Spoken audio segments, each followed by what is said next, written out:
الحمد لله الذي أحسن كل شيء خلقه وبدأ خلق الإنسان من طين ثم جعل نسله من سلالة من ماء مهين ثم سواه ونفخ فيه من روحه وجعل لكم السمع والأبصار والأفئدة قليلا ما تشكرون.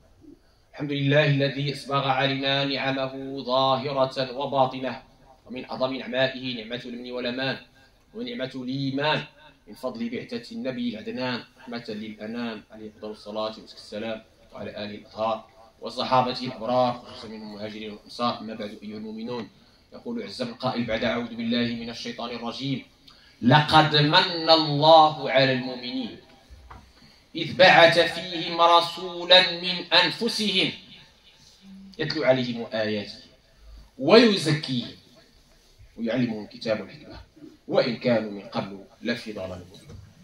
ويقول عز من قائل: أومن شرح الله صدره للإسلام فهو على نور من ربه فويل للقاسية قلوبهم من ذكر الله أولئك في ضلال مبين. ويقول كذلك: أومن كان ميتا فأحييناه وجعلنا له نورا يمشي به في الناس كمن مثله في الظلمات ليس بخارج منها. Mes chers frères, mes chères sœurs, nous avons l'habitude ici de nous abreuver des lumières, des saveurs, de la beauté mohammedienne, physique et morale, pour s'en inspirer. Allah tabaraka wa ta'ala nous a dit, le verset que j'ai mentionné en arabe,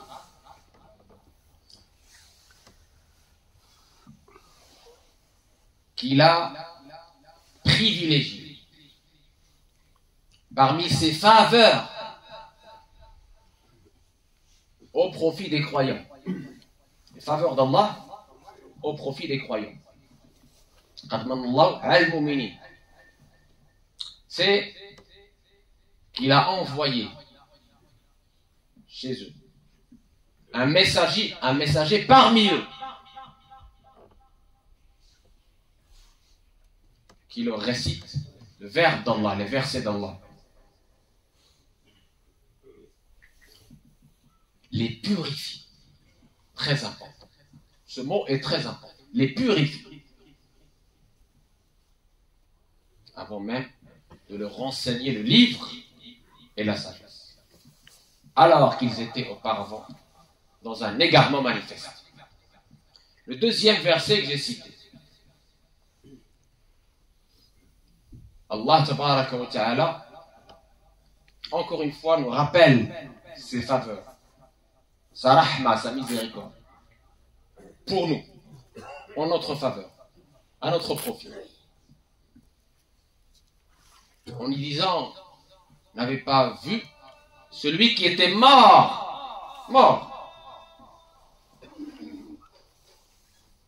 Et on l'a revivifié, on lui a donné la vie. Comment? En lui mettant une lumière par laquelle il marche parmi les gens.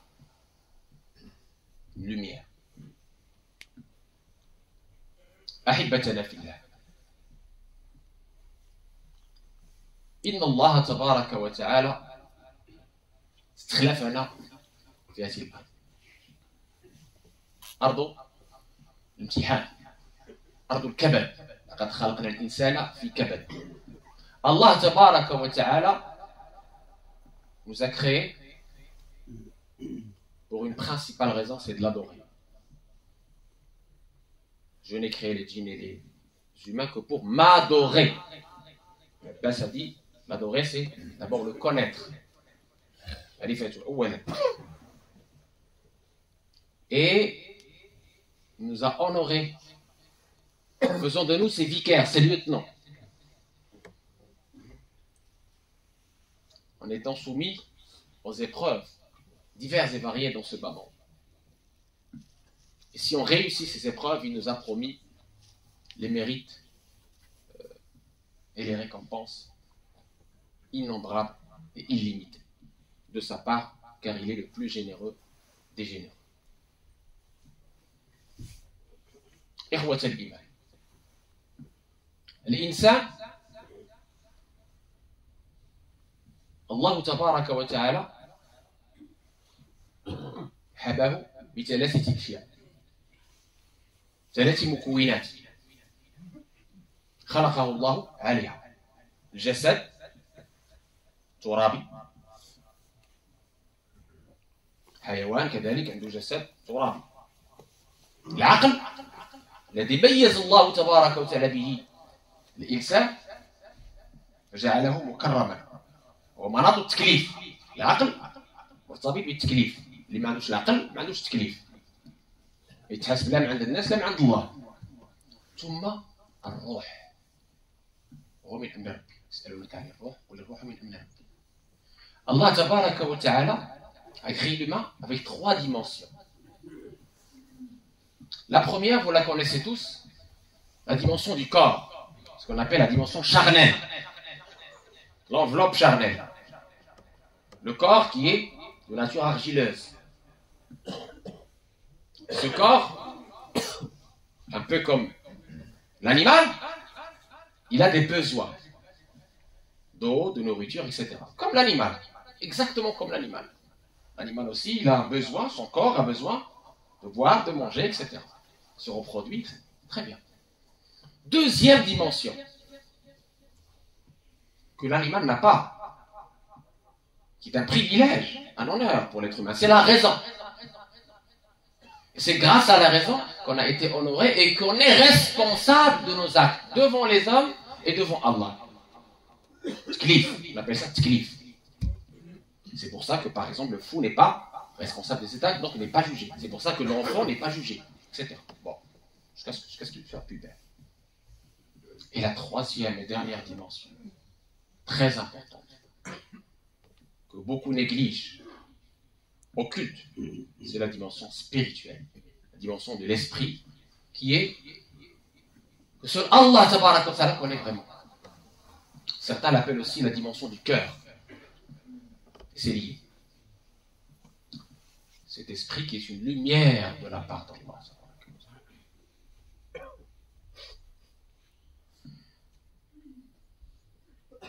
أحبتنا في الله، إذا جربت أيها المؤمن أيها الإنسان لا تأكل ولا تشرب، ماذا سيحدث لجسدك؟ يموت. شراب ضروري لحياة الإنسان. الإنسان إذا جرب ما يشربش وما يأكلش واحد المدة يموت حتما ولا بد.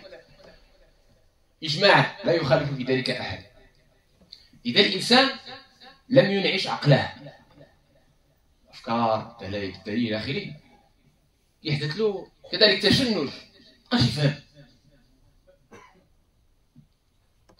Mes chers frères, mes chers sœurs, si un jour tu décides de ne plus t'alimenter, de ne plus boire, tu meurs. La nourriture essentielle, nécessaire à ta survie, à la survie de ton corps, cette première dimension, c'est manger, boire. Si tu arrêtes de boire, déshydratation, la mort. Tout le monde est d'accord sur ça. Aucun être humain normalement constitué, rationnel, ne peut démentir ce fait. Notre corps, sa nourriture, elle est essentielle. L'eau pour lui, elle est essentielle. L'oxygène pour lui, essentiel. La nourriture pour lui, elle est essentielle. Sinon, il... Pareil dans la dimension rationnelle, si tu arrêtes de nourrir ta raison avec la science utile, avec l'épreuve, tu deviens bête, tu rejoins le règne animal. Il n'y a plus de sens à ta vie, dans la vie de tous les jours, si ta rationalité n'est pas alimentée, n'est pas nourrie correctement. Eh bien, qu'en est-il de l'esprit, du cœur, mes chers frères, mes chères sœurs? Si cet esprit n'est pas nourri,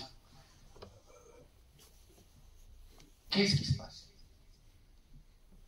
Si l'esprit n'est pas nourri, Allah tabaraka wa ta'ala dans le Coran, à travers plusieurs versets, il nous met en garde.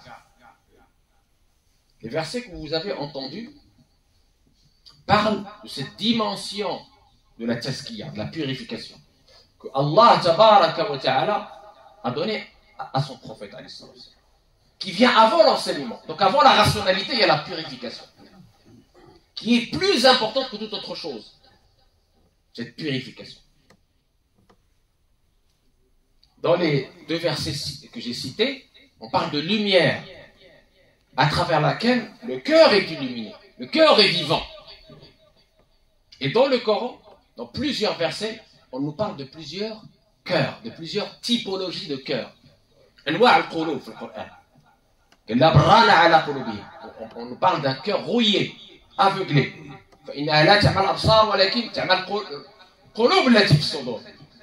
On nous parle tantôt aussi les cœurs scellés.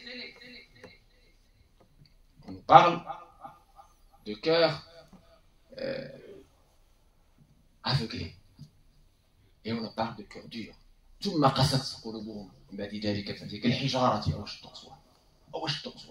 Le cœur endurci, plus dur que la pierre.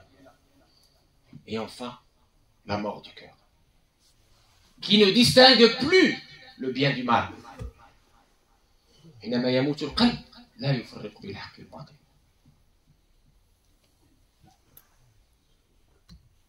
لا يفرق بينه ولو كان صلاغة للصلاة فقط رياضة للأسف.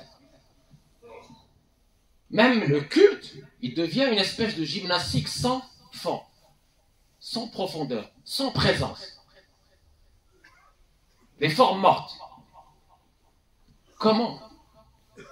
Alors, nourrir ce cœur, nourrir cet esprit, pour lui éviter de tomber malade, voire même de mourir.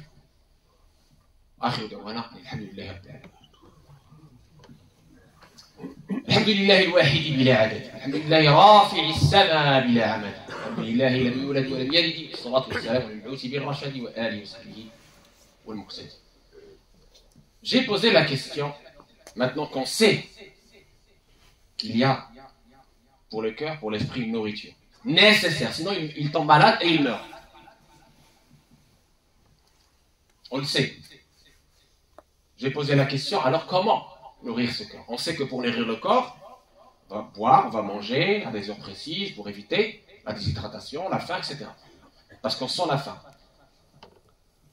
On sait que pour la raison, on peut nourrir notre raison avec des bonnes idées, de la bonne science, etc. Tout va bien. Mais alors comment? Comment aider la nourriture du cœur? Comment éviter à notre cœur, à notre esprit, à notre partie spirituelle, de tomber malade, s'aveugler, s'endurcir et de mourir? La réponse dans le hadith authentique du prophète rapporté par Abu Moussa al-Ash'ari. Abu Moussa al-Ash'ari قال رسول الله صلى الله عليه وسلم مثل الذي يذكر ربه والذي لا يذكر ربه كمثل الحي والميت. L'exemple, le prophète nous dit, c'est pas moi qui dis, notre prophète qui reçoit la révélation de la part d'Allah, qui connaît mieux que nous les besoins, tes besoins, mes besoins, le besoin de l'humain, son bien dans ce monde et dans l'autre. Qu'est-ce qu'il nous dit? Le prophète nous dit l'exemple de celui qui invoque Allah et celui qui n'invoque pas Allah, c'est l'exemple du vivant et du mort. Celui qui n'invoque pas Allah tabaraka wa ta'ala, il finit par mourir. Non pas mourir au niveau du corps, non. Son corps, il peut être musclé si tu veux, il n'y a pas de souci. Mais son cœur spirituel va mourir. Parce que cette lumière venant d'Allah tabaraka wa ta'ala ne va plus pénétrer.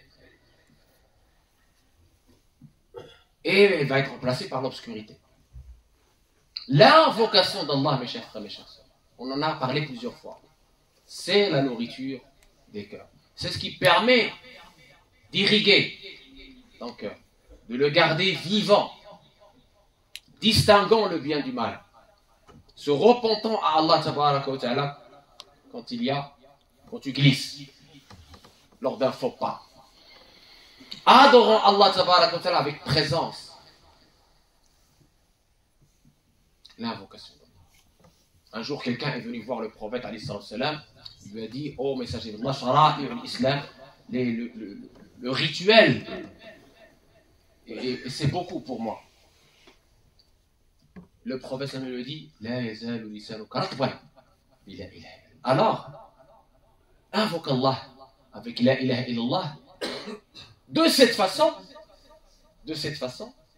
ce rituel que tu vois toi comme rituel va jouer ce rôle important, intrinsèque de lumière, d'irrigation, de nourriture. Parce que tu as ouvert ce lien avec Allah tabaraka wa ta'ala. Udkuruni adkurkum. Invoquez-moi, je vous invoque. Qul ma ya'ba'u bikum bilawla du'a'ukum. Tu ouvriras ce lien, cette connexion avec Allah, par l'invocation abondante qui commence par la langue, puis ensuite qui va descendre vers le cœur et qui va faire rentrer la lumière partout, qui va revivifier ce cœur, lui donner la belle vue, la sagacité. On appelle ça basira, la sagacité, l'œil du cœur, la lumière intérieure par laquelle tu vas voir les choses comme elles sont. Tu vas voir la dunya, le bas monde comme il est vraiment. Éphémère. Et tu vas voir l'au-delà et tout ce qui te rapproche de l'au-delà, beau, et qui mérite les sacrifices. Donc tu ne vas plus être là, d'être debout dans la prière. Au contraire, ces moments de prière vont être un apaisement. Comme le prophète sallallahu alayhi wa sallam l'a été. Il disait, fi salat. Son apaisement était dans la prière. Il disait à Bilal, repose-nous avec la prière, pas de la prière, avec la prière. Arihna biha, ya Bilal. Et ça, c'est le rôle de cette invocation d'Allah tabaraka wa ta'ala par la ilaha illallah, par la lecture du Coran, par l'istighfar, par salat nabi. On a déjà donné les différents types d'invocation décrits. Ce n'est que par l'invocation d'Allah, n'est-ce pas, par l'invocation d'Allah que ça pèse les cœurs, la paix intérieure. Pour mériter la demeure du Pédar Salam, qui est le paradis, eh bien, il faut que ton cœur s'apaise à l'invocation d'Allah. Et avec ça, ce cœur est immunisé.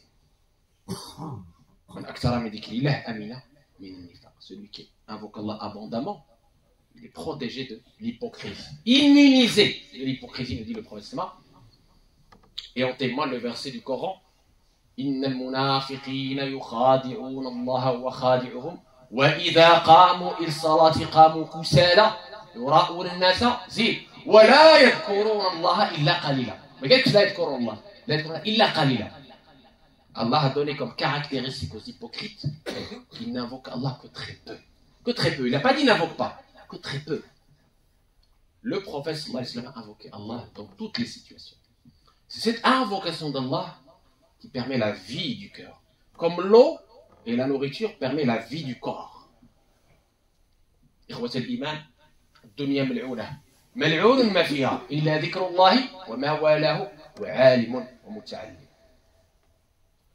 Le prophète sallallahu alayhi wa sallam ne nous a-t-il pas dit, conseiller le bon conseil en disant ce bas monde et tout ce qu'il contient ne vaut rien, Charles, sauf l'invocation d'Allah et la science utile pour celui qui l'enseigne et pour celui qui l'apprend. C'est tout. Le reste, ce sont des moyens. Si tu as compris que l'invocation d'Allah tabaraka wa ta'ala est la porte qui te mène vers ton salut, le salut de ton cœur, la vie de ton cœur, tu as tout compris. Et tu seras heureux dans ce monde déjà et dans l'autre. Si tu n'as pas compris ça, tu chercheras le salut ailleurs, dans les bonheurs artificiels. Tu courras derrière le matériel, tu seras l'esclave du matériel et non pas l'esclave d'Allah. Et tu vas mourir malheureux, angoissé. Et dans l'au-delà, tu n'auras pas le bonheur escompté. Donc à toi de choisir, mon cher frère, ma chère sœur.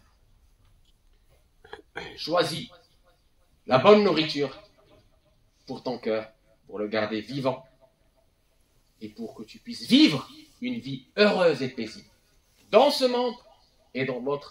اللهم اجعلنا من الذاكرين الله كثيرا والذاكرات اللهم أعنا على ذكرك وشكرك وحسن عبادتك اللهم أعطنا لسانا ذاكر وقلبا شاكر qu'Allah tabaraka wa ta'ala nous aide à l'invoquer abondamment comme il l'a ordonné dans son livre, qu'Allah tabaraka wa ta'ala purifie nos cœurs par son invocation, qu'Allah tabaraka wa ta'ala purifie notre intention pour lui dans tout ce qu'on fait, qu'Allah tabaraka wa ta'ala fasse qu'on soit dans la gratitude face à ces bienfaits innombrables, qu'Allah tabaraka wa ta'ala fasse qu'on soit les meilleurs ambassadeurs de Sayyidina Muhammad sallallahu par l'être et le paraître, par le bel agir, par le sourire, par le service désintéressé, où que nous soyons, qu'Allah tabaraka wa ta'ala fasse que nous les musulmans nous soyons l'apport positif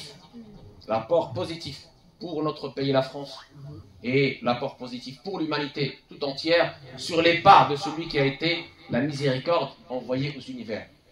Qu'Allah tabaraka wa ta'ala fasse qu'on soit une miséricorde pour les univers comme l'a été notre bien-aimé سيدنا محمد صلى الله عليه وسلم. اللهم آت نفوسنا تقواها وزكيها أنت خير من زكاها. اللهم لا تدع لنا في هذا المقام الكريم ذنبا إلا غفرته ولا هما إلا فرجته ولا مريضا إلا شفيته ولا حاجة هي لك رضا ولنا فيها صلاح إلا قضيتها ويسرتها يا أرحم الراحمين. استرنا فوق الأرض الأرض ونعرض عليك اطلب بنا في مرزات بالمقادر قبل نزولها عند نزولها بعد نزولها يا أرحم الراحمين. اللي يطلب منا الدعاء الله يشفي ويعافي في هذه اللحظات وفي هذه ساعة الاستجابة عند الله عز وجل. نطلب الله عز وجل اللهم يا فارق حدودنا واعطي لكل عبد منا ما نوى. اللهم شفي مرضانا عافي مبتلانا ارحم موتانا رد علينا الوالدين ديالنا وجازي خير من لهم حقوا علينا يا ارحم الراحمين يا رب العالمين. الله تبارك وتعالى il y a des gens qui nous ont demandé le dua, les invocations, qu'Allah tabaraka wa ta'ala guérisse nos malades, il leur donne un prompt rétablissement. On a beaucoup de malades, qu'Allah tabaraka wa ta'ala les guérisse, un prompt rétablissement, qu'Allah tabaraka wa ta'ala les soulage nos maux intérieurs et extérieurs. هذا واكثروا من الصلاة والتسليم على من بكثرة الصلاة والسلام عليه تحط الأوزار وتنال منازل الأبرار وترفع الدرجات وتكفر السيئات وتستجاب الدعوات. إن الله وملائكته يصلون على النبي يا أيها الذين آمنوا صلوا عليه وسلموا تسليما. اللهم صل على سيدنا محمد وعلى آل سيدنا محمد كما صليت على سيدنا إبراهيم وعلى آل سيدنا إبراهيم وبارك على سيدنا محمد وعلى آل سيدنا محمد كما باركت على سيدنا إبراهيم وعلى آل سيدنا إبراهيم في العالمين إنك حميد مجيد. وقوموا إلى صلاتكم يرحمكم الله.